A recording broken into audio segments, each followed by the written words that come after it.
Hi hello friends, ಎಲ್ಲರಿಗೂ ನಮಸ್ಕಾರ. ರಜನಿ ಅಡುಗೆ ಮನೆ ಚಾನಲ್ಗೆ ತಮ್ಮೆಲ್ಲರಿಗೂ ಸ್ವಾಗತ. ಇವತ್ತಿನ ವಿಡಿಯೋದಲ್ಲಿ ಸೀಸನ್ ಸ್ಪೆಷಲ್ ಆಗಿ ಬಿಸಿ ಬಿಸಿ ಆಗಿರುವಂತಹ ಮುದ್ದೆಗಾಗಿರ್ಬೋದು, ಅನ್ನಕ್ಕಾಗಿರ್ಬೋದು ಅವರೆಕಾಳು ಸಾಂಬಾರ್ ಯಾವ ರೀತಿ ಮಾಡೋದು ಅಂತ ತಿಳಿಸ್ಕೊಡ್ತಾ ಇದ್ದೀನಿ. ಮೊದಲದಾಗಿ ಅವರೆಕಾಳು ಸಾಂಬಾರ್ನ ಮಾಡ್ಕೊಳ್ಳೋದಕ್ಕೆ ನಾನಿಲ್ಲಿ ಒಂದು ಕುಕ್ಕರ್ನ ತಗೊಂಡಿದ್ದೀನಿ. ಅದಕ್ಕೆ 2 ಕಪ್ ಆಗೋಷ್ಟು ಅವರೆಕಾಳನ್ನ ಸೇರಿಸ್ಕೊಳ್ತಾ ಇದ್ದೀನಿ. ಅಂದ್ರೆ 1 kg ಅಷ್ಟು ಅವರೆಕಾಳನ್ನ ತಗೊಂಡಿದ್ದೀನಿ.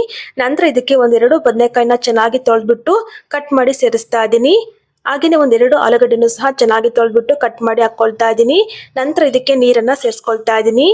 ತರಕಾರಿ ಮುಳುಗುವಷ್ಟು ನೀರನ್ನ ಸೇರಿಸ್ಕೊಂಡಿದ್ದೀನಿ. ಇವಾಗ ಇದಕ್ಕೆ ರುಚಿಗೆ ತಕ್ಕಷ್ಟು ಉಪ್ಪನ್ನು ಕೂಡ ಸೇರಿಸ್ಕೊಂಡು ಚೆನ್ನಾಗಿ ಇದನ್ನ ಮಿಕ್ಸ್ ಮಾಡ್ಕೊಳ್ತಾ ಇದ್ದೀನಿ.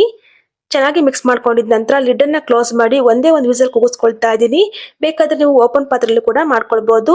ಇವಾಗ ಇದನ್ನ ಪಕ್ಕಕ್ಕೆ ಎತ್ತಿಟ್ಕೊಂಡು ಒಂದು ಕಡಾಯಿ ಇಟ್ಕೊಂಡಿದ್ದೀನಿ. ಅದಕ್ಕೆ 1 ಟೀ ಸ್ಪೂನ್ ಅಷ್ಟು ಎಣ್ಣೆನ ಹಾಕೊಳ್ತಾ ಇದ್ದೀನಿ.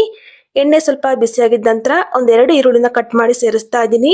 ಜೊತೆಗೆ 1 ಗೆಡ್ಡೆಗಷ್ಟು ಬೆಳ್ಳುಳ್ಳಿನೂ ಕೂಡ ಸಿಪ್ಪೆ ತೆಗೆದು ಸೇರಿಸ್ಕೊಳ್ತಾ ಇದ್ದೀನಿ. ಹಾಗೆಯೇ 1-2 ಟೊಮೊಟೊನು ಕೂಡ ಚೆನ್ನಾಗಿ ತೊಳೆದ್ಬಿಟ್ಟು ಕಟ್ ಮಾಡಿ ಹಾಕೊಳ್ತಾ ಇದ್ದೀನಿ. ಇವಾಗ ಇದನ್ನ ಚೆನ್ನಾಗಿ ಫ್ರೈ ಮಾಡ್ಕೊಳ್ಳೋಣ. ಟೊಮೊಟೊ, ಈರುಳ್ಳಿ, ಬೆಳ್ಳುಳ್ಳಿ ಚೆನ್ನಾಗಿ ಫ್ರೈ ಆಗಬೇಕು. ಆ ರೀತಿಯಾಗಿ ಚೆನ್ನಾಗಿ ಇದನ್ನ ಫ್ರೈ ಮಾಡ್ಕೊಳ್ಬೇಕಾಗತ್ತೆ. ನೋಡಿ, ಟೊಮೊಟೊ ಈ ರೀತಿಯಾಗಿ ಸ್ವಲ್ಪ ಮೆತ್ತಗಾದ ನಂತರ ಸ್ಟವ್ ಅನ್ನು ಆಫ್ ಮಾಡ್ಕೊಳ್ತಾ ಇದ್ದೀನಿ. ಸ್ಟವ್ ಅನ್ನು ಆಫ್ ಮಾಡ್ಕೊಂಡು ನಂತರ ಇದಕ್ಕೆ 1/2 ಕಪ್ ಆಗೋಷ್ಟು ಹಸಿ ತೆಂಗಿನಕಾಯಿ ತುರಿನ ಸೇರಿಸ್ಕೊಳ್ತಾ ಇದ್ದೀನಿ. ಹಾಗೇನೆ ಒಂದು ಚಿಕ್ಕ ನಿಂಬೆಹಣ್ಣು ಗಾತ್ರಷ್ಟು ಹುಣಸೆಹಣ್ಣನ್ನು ಕೂಡ ಸೇರಿಸ್ಕೊಳ್ತಾ ಇದ್ದೀನಿ. ನಂತರ ಇದಕ್ಕೆ ಮನೆಯಲ್ಲೇ ಮಾಡಿರುವಂತಹ ಸಾಂಬಾರ್ ಪುಡಿನ ಸೇರಿಸ್ಕೊಳ್ತಾ ಇದ್ದೀನಿ. 3 ಟೇಬಲ್ ಸ್ಪೂನ್ ಅಷ್ಟು ಸಾಂಬಾರ್ ಪುಡಿನ ಹಾಕೊಳ್ತಾ ಇದ್ದೀನಿ. ಹಾಗೇನೆ ಖಾರಕ್ಕೆ 1 ಟೇಬಲ್ ಸ್ಪೂನ್ ಅಷ್ಟು ಖಾರದ ಪುಡಿನ ಕೂಡ ಸೇರಿಸ್ಕೊಳ್ತಾ ಇದ್ದೀನಿ. ನಿಮಗೆ ಖಾರಕ್ಕೆ ಎಷ್ಟು ಬೇಕು ನೋಡ್ಕೊಂಡು ನೀವು ಸೇರಿಸ್ಕೊಳ್ಬಹುದು.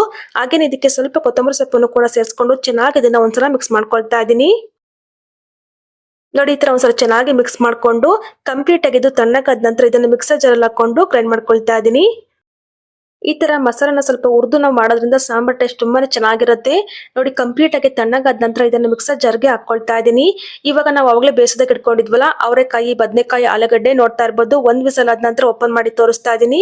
ಚೆನ್ನಾಗಿ ಬೆಂದಿದೆ. ಇವಾಗ 1 ಸೌಟಷ್ಟು ಅವರೆಕಾಳನ್ನ ತಗೊಂಡು ಮಿಕ್ಸರ್ ಜಾರ್ಗೆ ಹಾಕೊಳ್ತಾ ಇದ್ದೀನಿ.